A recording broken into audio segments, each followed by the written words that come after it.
When it comes to discussing the horrors and atrocities committed by Eric Cartman, there is one thing that sticks out like a sore thumb. One thing that was just outright so disturbing that it made the majority of viewers not view Eric as just a average wrongdoer anymore, but a genocidal maniac. You most likely know the scene I'm going to be discussing here, and I want to get it out of the way because your nipples are probably hard, your toes are curling, and you're filling up with anxiety, and I want you to be able to enjoy this video. So let's get the hardest part out of the way.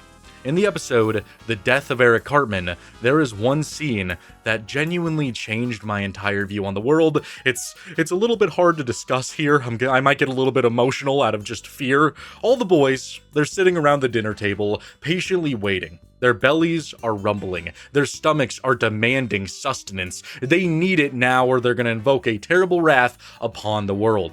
Luckily for them, Stan's mom is bringing KFC. She finally arrives with the nectar of the gods, the gift from the Colonel, his own special ingredients are thrusted upon that fried chicken. All the boys are about to take a nice, delicious bite, a good, juicy bite into that skin, that chicken, they're about to enjoy it, but that is when, like an infertile beast, Stan's mother says, you need to go and help with the groceries before you take one nibble. Cartman, being the man of honor that we all know him as, at least at this point in the series, gets up and says, oh, come on, guys, if we all help, we can get it done fast. And so all the boys rush out to the car, not knowing the fate that was about to befall them, and the biblical levels of greed begins, where Eric Cartman begins to take all of the skin, just the skin, off of every single piece of fried chicken.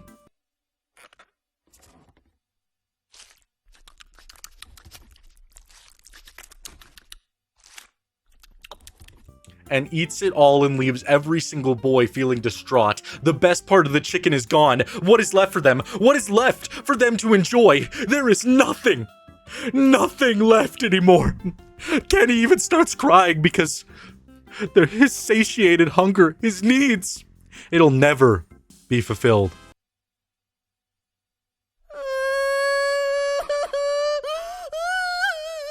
And Cartman just goes on about his day, enjoying a belly full of skin from the good old Colonel. And genuinely, I haven't seen this level of greed since like Shrek 4 when the pigs ate the cake. We ate the cake! And then they were gonna get lollipops. Oh, we ate that too! What? And you didn't share? Cupcakes. I ate some too. They have lollipops? No, I ate some. What? You didn't share?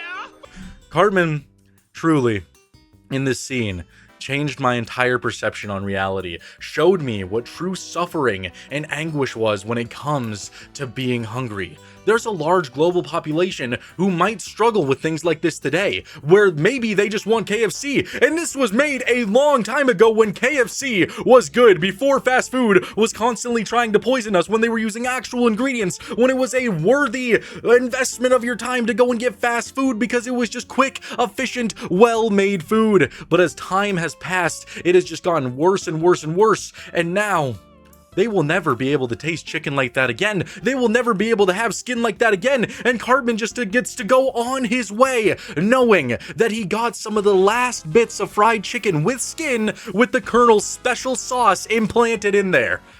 It is truly one of the most horrifying things that I've seen in South Park and in honestly any show. I can't believe anyone could do something this atrocious to those that he would claim to be friends with. And it truly highlights the monstrosity of Eric Cartman. The episode Up the Down Steroid is one of my favorite episodes in the series, which is always weird to describe to people because I have to say things like I really like it when Jimmy takes steroids and goes, you ain't leaving me, bitch, and beats his girlfriend. Bitch. You can't treat people like this. I said, shut your mouth, bitch. Why did you make me do it, huh? Which doesn't sound like it would be very funny, but oh dear lord, Matt and Trey just know how to make such horrible situations a comedic goldmine, and in this case they also delivered on one of the most vile, disturbing, yet hilarious B-plots that involves Eric Cartman. In this episode, Eric sprints up to his friends and he's all like, guys, I can make $1,000 if I enter the Special Olympics. Kyle, rightfully confused by this, says that you're not mentally handicapped, Eric, which leads Eric to having to find a way to appear a little bit, less than average, a little bit mentally disabled in order to enter this event. And the way that they round all of this to make Eric suffer was so brilliantly done, and even the path to get there is just so enjoyable as well, with Eric trying to figure out how to appear mentally disabled, so he has to ride on the short bus, which is so fucked up. He has to go in front of a mirror and make a bunch of different faces that look more and more mentally disabled. Yeah, it's really odd, it's really strange, and eventually he finishes all of his studying, and he's ready to appear handicapped. He walks up to his friends, making noises that are like, "Ding, ding," which is, again, really messed up. Day. Hey guys, what's going on? And Cartman walks up to them and is trying to appear like that, but Kyle says that there's no way his mom would ever take him to do this and sign him up. So Cartman has to use his good old-fashioned manipulation. "Ma'am, please, I just want to understand mentally handicapped people, ma'am." Maybe I wouldn't be so cold. I just want a chance to change. Which is, again, just so awful.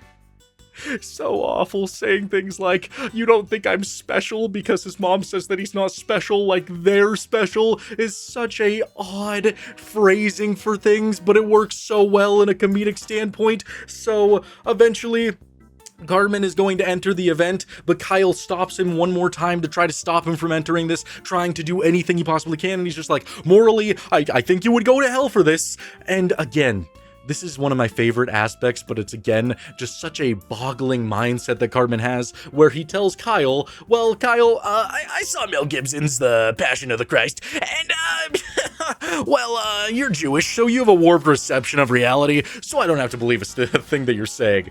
The thing is, you really have kind of a warped view on morality because you're Jewish. And so they go to the event. And I don't know how you would ever let somebody in if this was their reaction when you ask them what mental disability your son has. Age? He's 9.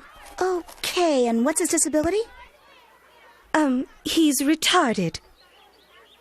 Yeah, saying something like that wouldn't really spell me being all like, "Yeah, sure you can compete." But then we get to one of the best full circle moments in the entire series, one of the greatest moments for Cartman, where he thinks he's going to just walk up. He's doing, again, one of the most vile things I've ever seen, walking up and going, "Dee!"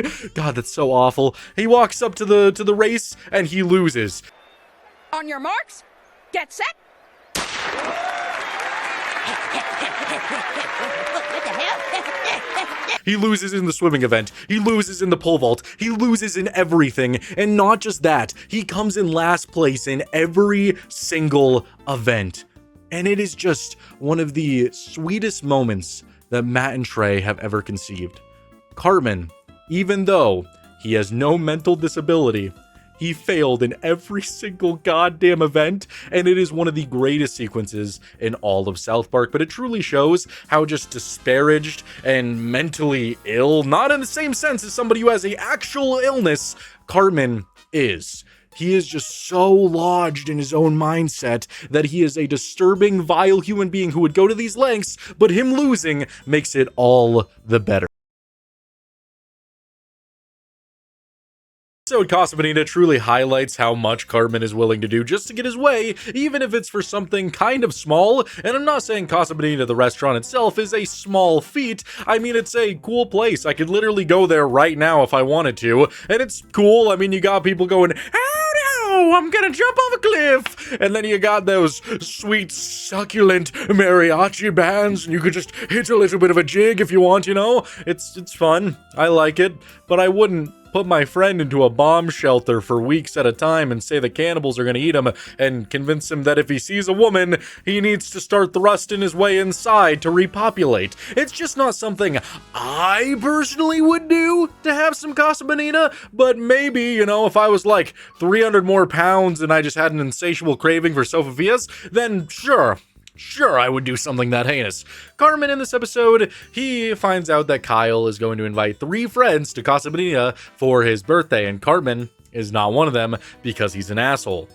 Cartman feels a lot of despair about this. He really needs those yummy food, yummy tacos, yummy burritos, the mariachi bands, the cave that they have in there, the cliff divers. He needs it all. He's fiending for it, kind of like a, homeless man really needed that fent. Cartman needs that Casa Bonita so that he could do the Casa Bonita nod. He wants it so badly. So he decides to try it the easy way at first, by being nice to Kyle. He wears a nice sweater, and that's all he fucking does. He just puts on a sweater that makes him look so unbelievably fashionable. That isn't it, Cartman.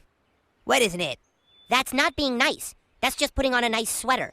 That doesn't work. So he decides to go up to Jimmy and ask Jimmy what could he possibly do to earn Kyle's trust to be nice. And Jimmy's giving him some good advice, like you should, be nice to him, tell some jokes, make him laugh. And Cartman, upon seeing Kyle coming, just punches Jimmy in the fucking stomach and Jimmy collapses. Now you say, Igmar Bergman, who? Take that, Jimmy, and that! And don't you ever talk bad about Kyle again! Kyle is my friend! And if you say you had sex with his mom one more time, I'm gonna really let you have it. You hear me? That made me laugh so fucking hard, because that's just always so unexpected. Even though I've seen this episode before, I'm never ready for that to happen, because Jimmy's just such a nice dude. It's why he's my favorite character, and for Cartman to just sock him as hard as he can, just for Jimmy to collapse and then be like, oh, hey Kyle, how you doing? And Kyle rightfully saying, you think beating up a handicapped kid is gonna get you to Casa Bonita? I don't think so. I love these moments so much between the characters, and it's honestly what I miss a lot about modern South Park, where everything feels like it has to be this huge, giant spectacle, but we used to just get episodes like this that are all revolving around just getting to Casa Bonita, and I really miss it. So eventually, Cartman, he tries the tactic of, Kyle, I've been so mean to you, it's like whatever if I get to go. And so Kyle, upon hearing this, that's all he wanted. So he says that Butters, for some reason, can't go, which was the phrasing he should not have used. He says that Cartman can go, on the off chance Butters can't make it. So Cartman convinces Butters that the world is going to end by a meteor and puts him into a bomb shelter and tells him not to come out until Cartman says that it's safe. So that's inherently already pretty evil, but then Butters' parents show up crying, just being like, our son, our little Butters is gone, oh no, please. And Cartman, upon hearing this, he needs to find a way to keep Butters down there for a lot longer, because Kyle postpones it to go help to look for Butters. So Cartman's not getting his Casa Bonita. So Cartman dresses up in blood-tathered clothes and just starts feeding the information to Butters that there's cannibals up there, there's people that's gonna eat him, and he needs to stay down there, and everybody's dead, everybody's dying, so Butters is down alone in a bunker, thinking that his parents are dead, all his friends are dead, there's cannibals out there, and it's just so messed up. I don't know why Butters always has to go through the most immense forms of torture by this big fat kid. There was no time. No time. What about my parents? Did you see them? There was mass confusion, panic. People were crowding all over each other in the streets. It was awful. It is just such a pain, such a horrible, horrendous pain. And so eventually, the police chief says that they're going to start looking in bunkers, because maybe he fell in there. Maybe that's where Butters is hanging out. And so Cartman decides to transport Butters by saying that the cannibals are going to get him. And Cartman, he could honestly get a pretty hefty Emmy nominee award right here, or just a nomination in general, because, dear Lord, he is putting on the performance of a lifetime, just dragging Butters around while Butters' face is covered, just saying, oh, Butters, there's a cannibal! It's getting me, Butters, no! And he locks Butters into a fridge, and Butters gets taken away by a garbage truck. And he wakes up at the dump and starts, building an entire new civilization. And then the dump worker comes over and she's all like, what are you doing here, kid? You're not supposed to be here. And Butters, rightfully, with all the information that he's been fed from Cartman, he decides to take off his pants and say, are you ready to repopulate the earth? I'm ready whenever you are. Kid, I don't know what you think is going on, but Man, can you imagine coming into work and seeing that? You work at a junkyard, you're just enjoying your life. Well, maybe not enjoying your life. I don't know. Maybe somebody has passion for that, but I don't know a lot of them. Just coming to work and just staring at all this garbage. You hear a child going, la-di-doo-doo-dee-dee-da, and you walk over and he drops his pants and starts asking you to repopulate the earth. That would probably be one of the strangest things I could ever encounter in a job like that, that's for sure. And so Butters gives a call to Kyle's mother, saying that he was found and that Cartman, it was all a ploy just to get into Casa Bonita. So Cartman starts speed running Casa Bonita as the police are trying to find him. He does everything you could possibly do there. He gets the tacos, he gets the sofafias, he goes into the cave, he cliff dives, and he gets the full Casa Bonita experience. And the main thing that I dislike about this ending is that Cartman wins because he's happy at the end. He got to experience Casa Bonita. I wish Butters got some comeuppance here and actually got to, you know, I don't know, put his ball sack on his face and say, haha, gay boy. I don't know, that just seems like a fitting punishment for Cartman because he wouldn't like that one bit. But what do I know? Overall, just seeing the lengths that Cartman can go to just to make somebody suffer is absolutely crazy. The amount of just plotting that Cartman is capable of is crazy, especially when he's just doing it on the fly. He hears one thing and he immediately like, I need to just make myself bloody, I need to make myself look awful, and I need Butters to just keep doing my bidding for Casa Bonita. The lengths he's willing to go for something like that is just so hilarious, yet so insane.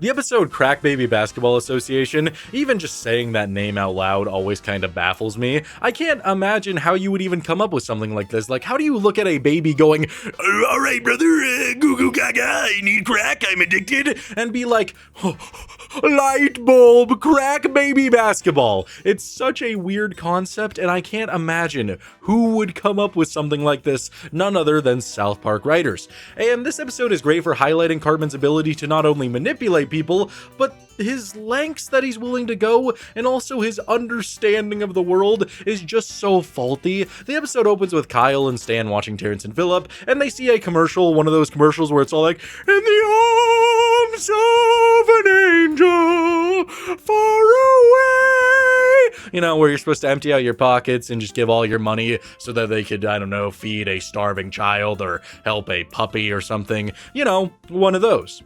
So Kyle, he decides to go to the hospital and help out these crack babies because that's what the commercial was all about, just showing their, deformed bodies from the massive amount of crack that their mothers were doing. Won't you volunteer today? Look at these pictures. They need you. Dude. So Kyle, he wants to help them out, and none other than Eric Cartman appears out of the door, and Kyle is a little bit shocked by this fat, obese man sitting before him. Why would he ever want to help a baby? Why does he have a video camera? So Kyle decides to follow him and has the most valid reaction to Cartman eventually telling him that he is all about a brand new association, the Crack Baby Basketball Association. That, just hearing that come out of anybody's mouth, I would probably either run away or jump dive tackle them and rip out their trachea, because that does not sound like something anybody would ever hear. That honestly sounds worse than cockfighting. Making chickens just brawl it out. I can't imagine just having two babies on the floor fighting over a ball of crack. All right, what is it? Crack baby basketball. Whoa, Kyle, come on, don't tell on us. How do you even come up with that? How do you even think of that? I don't know. I don't understand it.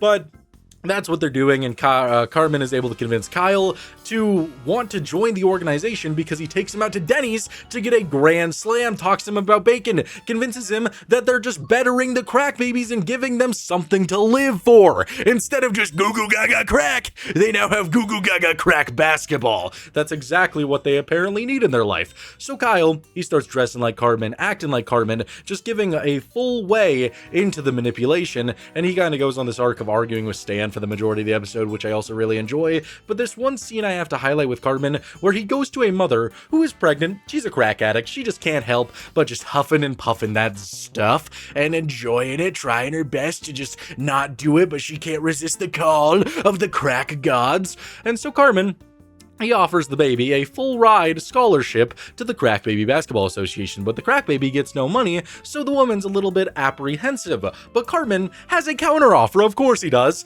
He can't offer her any money, but he can offer her some crack. I cannot offer you or your child any cash. I can, however, offer you a little bit of crack. Butters? And I really like the undertone there, that it kind of insinuates that it's easier to give all of these women and all of these babies a mass amount of crack, in some cases to fight over, than it is to pay them even the smallest amount of money. That's America for you right there. That's wonderful. That's blissful. Great to know. Kyle starts having some reservations about all this because they're just not giving any money to the crack babies, and Cartman is all like, "Get in my gravy hot tub, Kyle. Get in my gravy hot tub. It's called poutine, Kyle. You ever had it?" Once again, making Kyle on his side, but Kyle, he wants to build an orphanage, and Cartman, he's trying to find such a wondrous way to get out of paying all of this money. He likes the orphanage idea, but he needs another way. So this is really what cemented the episode as being one of the worst that Cartman has in the series, where he goes to CU Boulder, yes, the university, and tries talking to the guy that's in charge of the university and the basketball there. And he's like, "So how do you keep your slaves in control? How do you keep them from getting money? How do you keep them from getting dinero?"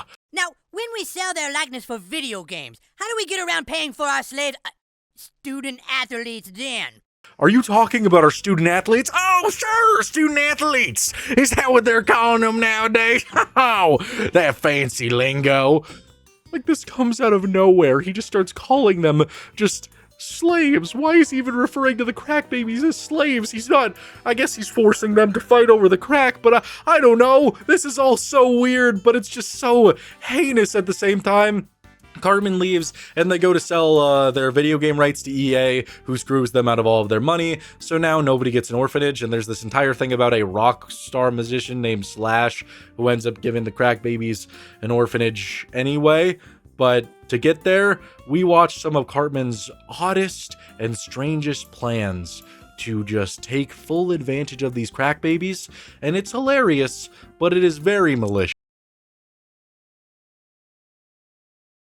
The episode Coon vs. the Coon and Friends has Cartman commit genocide, which is why I'm even talking about it here, but more so what I want to discuss is the relationship between the Coon and Cthulhu, which is always a interesting one to take a look at, because I never imagined that a primordial being of cosmic darkness, who is said that if he rises, he will destroy the entire world, invade your mind, make you think, "Oh, Cthulhu, you're so sexy with your big tentacles," and then he'll bring you in close for a nice kiss on the cheek and then brutally slaughter you. That's just what he is said to do. Literally, look it up, read that. It says he's gonna kiss you on your lips, and that's just how it's gonna end right there.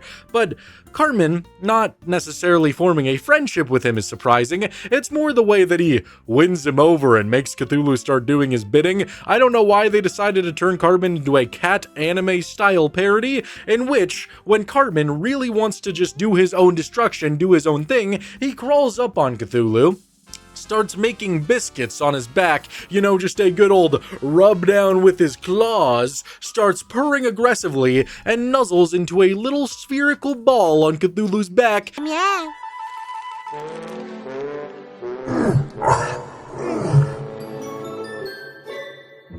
And Cthulhu, you know, rightfully so, he feels a little fat, obese child cosplaying as a cat on his back. He's into the LARPing. He's a LARPer. He's like, "Ooh, oh, yeah, I'm gonna listen to this kid." So they start flying around, and their initial thought is to go to Burning Man, where Cartman demands that all the hippies must die. And it is quite the visual spectacle to watch all these hippies be brutally slaughtered by Cthulhu, and not only Cartman running up to this reporter man and ordering the reporter to die as well. Arrived on the scene wearing a rat costume. Oh, you motherfucker. Cthulhu, this guy too! Cartman is truly a genocidal maniac. They start going around the entire country destroying every single Whole Foods, which once again is pretty great, I guess. I don't know, it's pretty on brand for Cartman to want to destroy Whole Foods. He can't accept that people want to eat healthier food that might cost a little bit more. He needs nothing but that KFC skin. He wants to inject his veins with nothing but brown gravy. All right.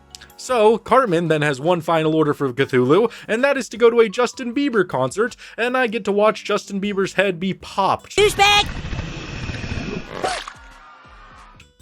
Literally. Now, am I that dismayed by this? Am I that disappointed by this? No, I mean, that's definitely an interesting thought, especially for, like, I don't know, when was this made? Like 2009, 2010? They wanted to take out JB? That's probably a pretty valid reaction for any child who growing up listening to Justin Bieber. Just, what are you listening to, baby? Baby, oh, baby, oh, that's a girl song. We need to kill that guy. I want to kill Justin Bieber. pretty valid reaction, so honestly, I'm not even surprised there. And then we have Shablagoo, Mintberry Crunch defeat Cthulhu, and they lock Cartman up in a little prison cell at the end of the episode, and it's pretty deserved. Now, this definitely isn't my favorite episode in the series, but I just gotta say, it is just such a spectacle and such a wonder to watch a character like Cartman willingly decide to act like a cat and nuzzle on Cthulhu's back.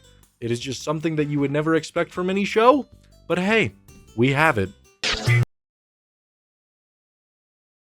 Now I'm going to be taking a look at the episode Ginger Kids. And I'm not saying that South Park doesn't help to destigmatize some things, because it definitely does. If certain things are made fun of in South Park, maybe it could help some people to laugh at themselves, to laugh at things together, and maybe see things as not that big of a deal. That's the power of comedy, at least when you don't let it dictate your entire life, so South Park sometimes is very good at that.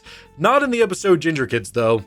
Not at all. If I was a ginger and I saw this, I would probably never want to go to school. I could just imagine that somebody who was ginger watched this episode. He had a bunch of friends who were South Park fans. He goes to school the next day and everybody's just like, Ginger, run! Because this episode does not help to paint them in a decent light, even remotely. It kind of treats them more like eldritch horrors. With the episode opening with Cartman making a presentation on Ginger Kids, and every time one appears on screen, he goes, "Oh, nasty, yuck!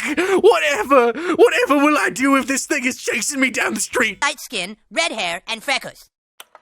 Ah, nasty, yuck! We have to run, we have to hide, we cannot deal with these gingers. Oh dear. He says that they're basically something that should not be allowed to walk among us, treating them like the ultimate minority, something that should be purged from existence. Kyle and Stan, they're not too big of a fan on this notion, so they go to a house and try to figure out a little bit more about gingers, and we see two parents who have 3 ginger kids. The parents are not gingers. And they're just talking about their children. So we had our one son, and he turned out to be a ginger, so we tried again. And our daughter, she was a ginger, and we tried a third time, and a ginger again. Red-haired freckled child were only 1 in 4. And still it happened 3 times. What are the odds?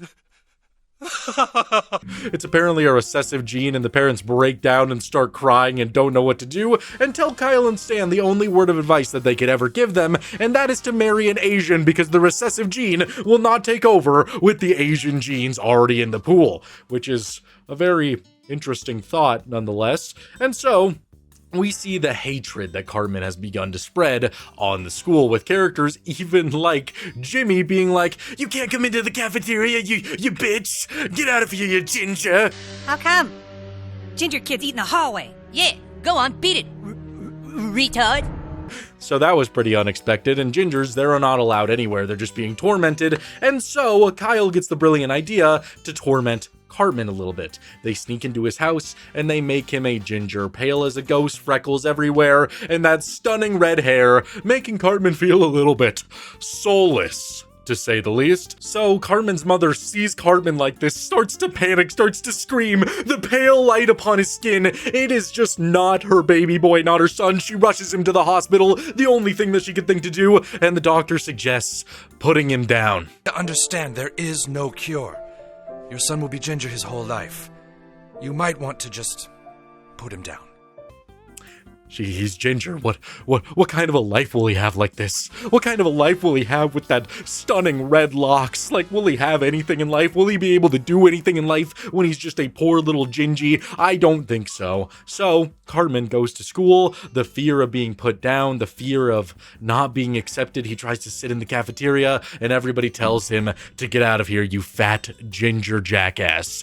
Once again, just insinuating that so far this is not helping to destigmatize anything. Everything about this episode so far paints gingers in a horrible, atrocious light. And yes, we get some scenes that are going to highlight Kyle and Stan's perspective, that we should all just live together and be people together because nobody's different. But then you have the things that Cartman makes all the other gingers do that kind of gets rid of that, with him holding a meeting, getting the gingers, and going around going, "Red power! Red power!" Hell, they even find out that Annie in the Broadway play isn't being played by a real ginger, so they all jump her and beat Annie.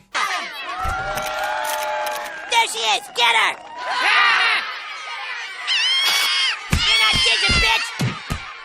So, she's not gonna be saying, tomorrow, tomorrow. She's gonna be saying, the gingers, you better hide some way. It's not looking good so far. So Cartman holds even bigger meetings with more and more gingers, all of them just saying that we must eliminate all of the dirty, dark skin rats. Every last one who has darker skin must go. Being basically the Red Power Hitler, and sends all of the gingers to claim every non-ginger kid in South Park. And the scenes in which all the gingers are harnessing all of the children is honestly pretty terrifying.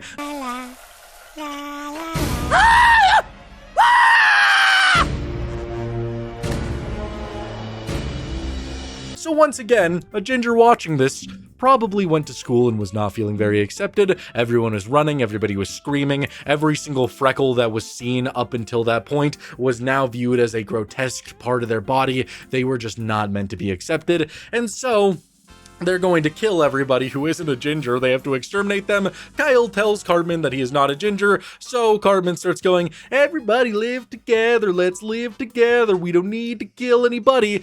But I just have to point out that just on the insinuation that Cartman was a ginger, and literally just a day's worth of acceptance, he was willing to exterminate and murder every other person who was not pale, freckled, and gingy. So that's something to take into consideration, and it's probably one of the worst things Cartman has ever done, but it's still a hilarious episode in every conceivable way. I mean, it spawned that one kid saying that gingers have souls, so, you know, sucks to be a ginger after this nonsense. I wonder how gingers feel about this episode today.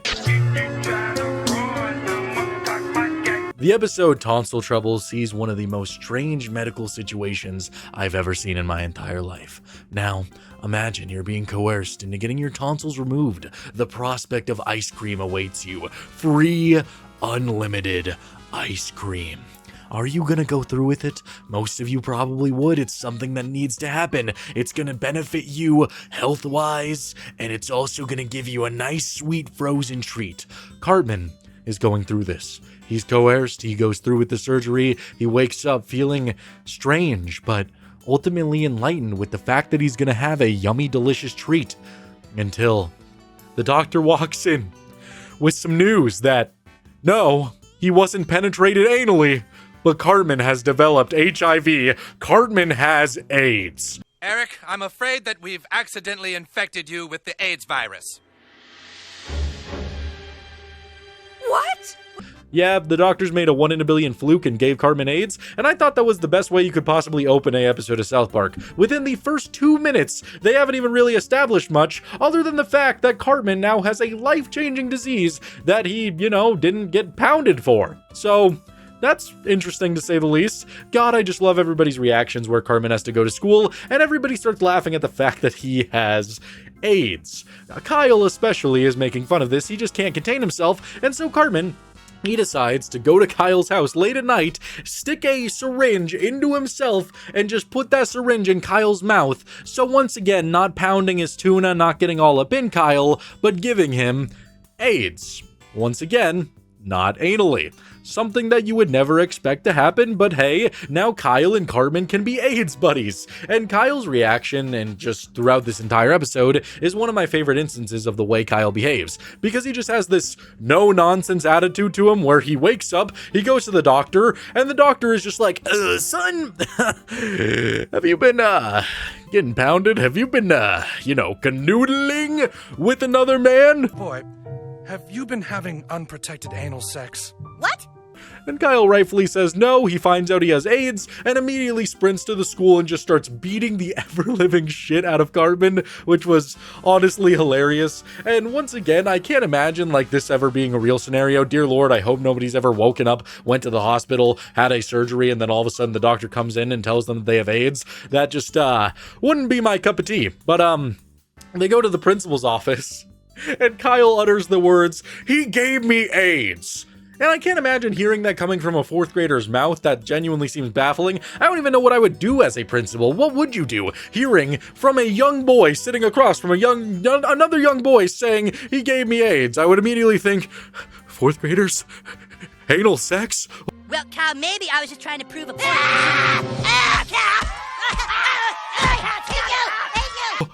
what has happened to this there generation? I don't understand anything. And Mr. Mackey's like, okay, well, you have AIDS, Kyle, okay, but, you shouldn't really be a tattletale, okay? That's not really the right thing to do now, is it?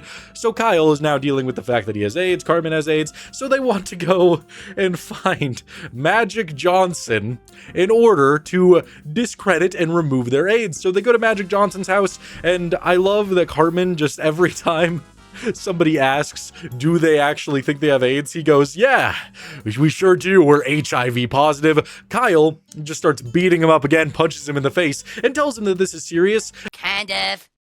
Eric, that is not appropriate behavior, okay?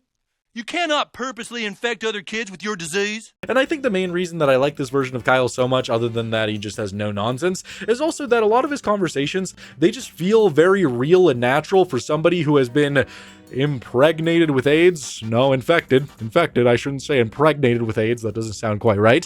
But Kyle, he's just reacting to everything very real in this situation, other than like ripping out Cartman's trachea, which I would also expect from him, and I honestly wouldn't even blame him for. But either way, they are with Magic Johnson, they're walking to his house, and they discover that Magic Johnson sleeps with a lot of money. So they figure that money might be the cure for AIDS, they can press it, they destabilize the HIV, they inject it into Kyle, and he is now free from AIDS, and Cartman and Kyle can finally be the pounding anally lovers that they've always wanted to be, at least according to everybody else. That's pretty much the episode, and I don't know, this one's not too crazy in the sense of the other stuff that Cartman has done within the series. It's just the fact that he doesn't seem to understand the scope of the fact that he has a horrible disease that is uncurable, and that he's willing to give it to Kyle, which is on brand for him, but just the entire idea of getting made fun of for having a disease. So you go and give them the disease through their mouth and then don't want to tell them that. I don't know. It's just a pretty baffling episode, but it's also hilarious. So hey, I mean, I'm glad it happened in a way. I'm glad Kyle got AIDS. I really am. The final episode I'm going to be taking a look at is probably the most disturbing, other than eating the skin off the fried chicken. I cannot preface that enough. The episode I'm going to be taking a look at is Scott Tenerman Must Die. Now, Scott Tenerman, he's a very interesting character. At this point in the series, he seemed like he was the only character who could truly get a one-up on Cartman. Cartman, although he's kinda dumb in weird ways, he's very smart when it comes to getting his way, through manipulation, conning, doing anything to ensure that by the end of the day, he is the one that's going to be smiling. And in this case, he buys some pubes off of Scott Tenerman. He really wants those pubes because he believes that they're going to have value. Now, luscious locks coming from the bottom area, they're not going to have the most value, so Cartman learns that he was conned out of his money. He goes to try and get his money back and ends up losing $6 more. This isn't gonna fly for him. Cartman tries a bunch of different things to get his money back, but it eventually all culminates with him having to get down on his hands and knees and be like, oh, I'm a piggy, please give me my money, bro, please. I'm a little piggy. What? Say it. I'm a little piggy.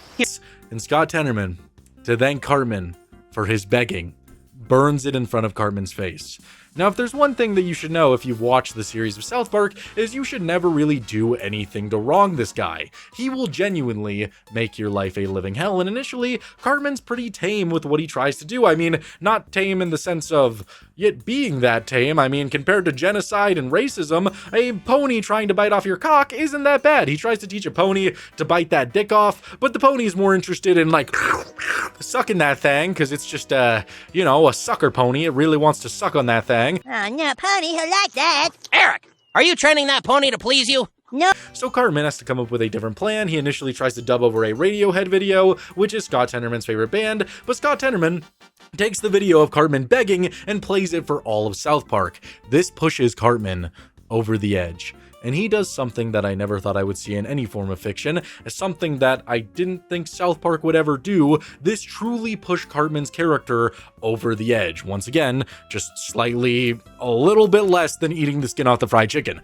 So Cartman, he devises a plan to get the pony to bite off the wiener, and they go to a chili cook-off. Scott decides to put some pubes in his chili, Chef's got a chili, and Cartman's got a chili, and Scott, he's laughing, he's oh, you simpleton! Cartman, you're eating my pubes in the chili! But Cartman, seems unfazed, saying, "What, you put pubes in your chili? I already knew that." Apparently, Cartman is eating Chef's chili, and Scott is eating Cartman's chili. And Cartman starts describing his entire plan, that he knew that Scott was going to try to get him to eat this, and he knew that he was going to try to take away Cartman's pony by sending his parents. And so Cartman alerted the farmer, the rancher, that his wee old, dick-sucking pony might be taken tonight. And the farmer, he can't let that illustrious sucker go. So he kills the two intruders who end up on the farm, that being Scott Tenerman's parents.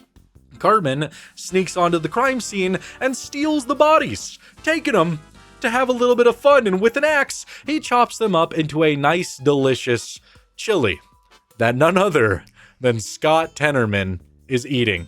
Do you like it, Scott? I call it Mr. and Mrs. Tenerman chili. Oh my God!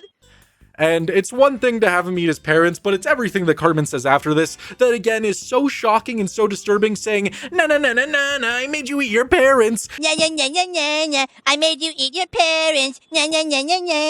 And then sprinting up to him and licking the tears off of his face. Oh, let me taste your tears, Scott. Your tears are so yummy and sweet. What the actual fuck were the creators smoking when coming up with this? I understand that a lot of South Park episodes don't have happy endings, but just to have an ending where Cartman is licking the tears off of a boy who has just been eating his parents is on another level of insanity. And that is by far, other than eating the skin off the KFC, the craziest thing that Cartman has ever done, and this entire video just showcases the morality of Cartman being none other than just a eldritch, horrifying butcher. Now, even though these are all atrocities, I had so much fun going through each of these episodes and just talking about all of Cartman's wrongdoings. And that's mainly because I view Cartman as the heart and soul of South Park. He is just such a good character in every conceivable way. Just watching him be the antagonist in the majority of the episodes makes the conflicts feel a lot more real, and also his dynamics with every single character is also great, especially with Stan and Kyle. They are just a great foil to each other, and I absolutely love watching them just duke it out on whatever situation, whether that's genocide, racism, or giving Kyle AIDS. It's always entertaining, and it's kind of why I feel like the modern episodes of South Park, the more modern seasons, aren't as loved as the past ones, because when it was focused on the kids, I truly think that's when South Park was at its best. And I'm not saying that I'm one of the people that hates the Randy seasons or the political seasons. I think that there's good stuff within those, but I truly miss when the majority of the time it was about Cartman wanting a quick money scheme, trying to do whatever he can, being an awful person, and the guys just dealing with all the wrath of Cartman and his desires to get whatever he wants. It's some of my favorite aspects of South Park, so I truly love all of these episodes, and it's been a lot of fun to go through all of these and just explore the morality of Eric Cartman. So thank you guys so much for watching. I really hope you enjoyed this video. If you did, please make sure to like and subscribe. I got lots of good content on the way. You don't want to miss it. I'm going to be doing a lot more explorations into specific characters, focusing on all their episodes and what they're like and if they're bad or good, all that good stuff. So lots of good stuff on the way. I'll see you guys in the next one. Bye.